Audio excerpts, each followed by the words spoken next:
ହେଉଛି ସେଇ ବିଶ୍ୱ ପ୍ରସିଦ୍ଧ ବଡ଼ ଓଷା। ବଡ଼ ସିଂହାର ବେଶରେ ଦର୍ଶନ ଦେଉଛନ୍ତି ବାବା ଧବଳେଶ୍ୱର। ବଡ଼ ଓଷା ଗଜମଣ୍ଡା ତରଣ ସହିତ ବାବା ଧବଳେଶ୍ୱରଙ୍କର ଅପୂର୍ବ ସାମଞ୍ଜସ୍ୟ ରହିଛି, ଯାହା କଳା ବଳଦକୁ ଧଳା କରିଥିବାରୁ ବାବା ଧବଳେଶ୍ୱରଙ୍କ ନାଁ ଧବଳେଶ୍ୱର ହିଁ ହେଇଛି। ଯେହେତୁ ଗଜମଣ୍ଡାର ରଙ୍ଗ ଧଳା ଏବଂ ଭିତର ପୁରର ରଙ୍ଗ କଳା ହେଇଥାଏ, ସେ ମଧ୍ୟ ସିଧାସଳଖ ସାମଞ୍ଜସ୍ୟ ରହିଛି ବଡ଼ ଓଷା ସହିତ ଏବଂ ବଡ଼ ଓଷାର ସେଇ ଅତି ପ୍ରିୟ ଭୋଗ ଗଜମଣ୍ଡାର। ଆମ ସହିତ ଅଛନ୍ତି ଶ୍ରଦ୍ଧାଳୁ ଅଛନ୍ତି। ଆଜି ଗୋଟେ ପବିତ୍ର ଦିନ, ବାବା ଧବଳେଶ୍ୱରଙ୍କୁ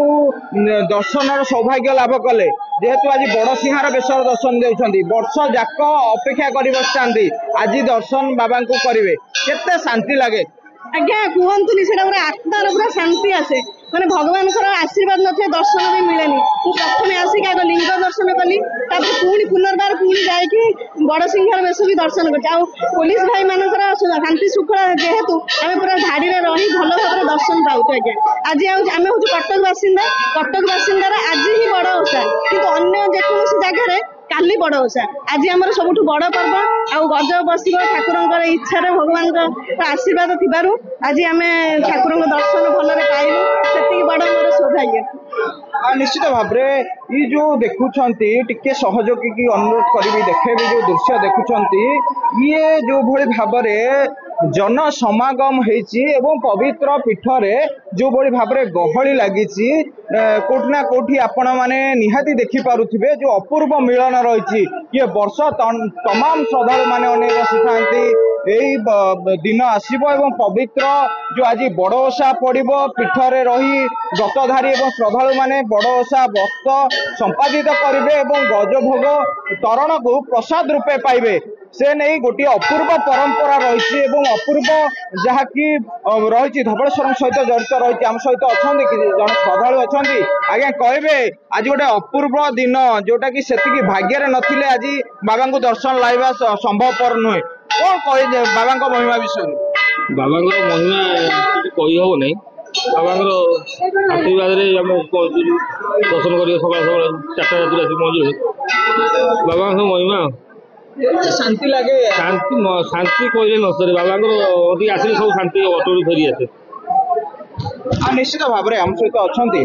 पूजक अच्छा कीर्तिकंठ पत्री अच्छा विस्तृत भाव में सूचना देवे आज जो पवित्र दिन रही बड़ ओषा रही वर्ष तमाम आपण मैंने सब अनेक बसी था श्रद्धालु मैंने अनेक बसी था बाबांकर अति प्रिय भोग जोटा कि आज गज भोग मध्यरात्रि जो त्रयोदशी और चतुर्दशी संधि क्षण लागू हे कौन रही पूरा प्रक्रिया एवं केते प्रस्तुति सब निश्चित ये हूँ कला वृषभर धल होकर नामकरण उद्देश्य यही पीठ जे ओडिशार एकमात्र शैव पीठ बाबा धबलेश्वर पीठ से हूँ सबुठारु बड़ पर्व बड़ ओषा कहीं ये विश्व प्रसिद्ध गजमंडार पर्व बड़ ओषा ये जो बड़ ओषार से जो कलारू धड़ा सृष्टि होती उद्देश्य से जो गजमंडा गतकाली तार चुनाकुटा दिवस थिला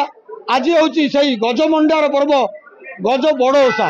से जो गजमंडा ता भीतर भाग मुग गुड़ पुरे प्रस्तुत पुर उपर भाग चाउल चूनार गठन होता गजमंडा ता ऊपर दुईटी लिंग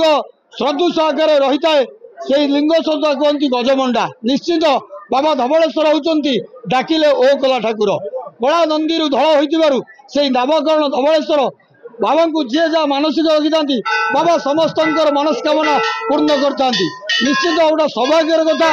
भक्त मैंने यही गोटे दिन को अपेक्षा करता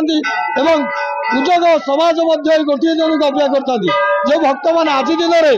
प्रभु को दर्शन करी से मानसिक गजमंडा बसाई बाबा पाखे निजर मनस्कामना पूर्ण पाई नना मान द्वारा गजमंडा बसाती तार भोर प्रतिस्वरूप गजमंडा तरण भोग नहीं घर को प्रत्यावर्तन करती निश्चिंत गोटा सौभाग्यर कथा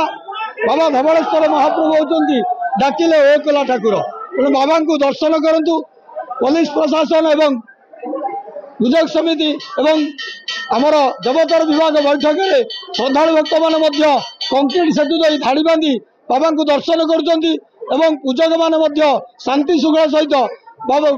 से दर्शनार्थी भक्त मानक दर्शन कर निश्चित बाबा को दर्शन करूँ आशीष नि निश्चित भाव में पुणी से दृश्य आम श्रद्धालु एवं जो अच्छा दर्शक को देखा चाहूँगी अनुरोध करी जो भाई भाव में गहली रही देखुंट गोटे जन समुद्र पलटि कौटि ना कौटि भक्त एवं श्रद्धालु मानकर गहली लगी निश्चित भाव में आम टे प्रतिक्रिया नवाक चाहिए जो अच्छा श्रद्धालु मैंने अच्छा कहे आज्ञा बाबा धवल केते विश्वास बहुत अधिक विश्वास खास कर महादेव को तो बहुत अधिक माने तो मैरेज पूर्व जेहतु मौसी घर पाखे तो प्राय आसू भाई भौन सब मिसिक आसू मैरेज पर कमी जाता पुआई ये भगवान पाक आसी पुआ गोटे थर आसी आसी पार नी जेहतु बहुत व्यस्त रही एवं मु भगवान को बारंबार स्वप्न देखिली तेणु जीवनटा आजिकल व्यस्त बहुल जीवन ता भितर से बाध्य होगी भगवान को नाई नाई भगवान एत थर स्वप्न कले जहाँ बहुत दिन है जानी जाए दर्शन कर आसा तो आज पूरा फैमिली नहीं आसी मो हजबैंड ये कौन थे देखुनी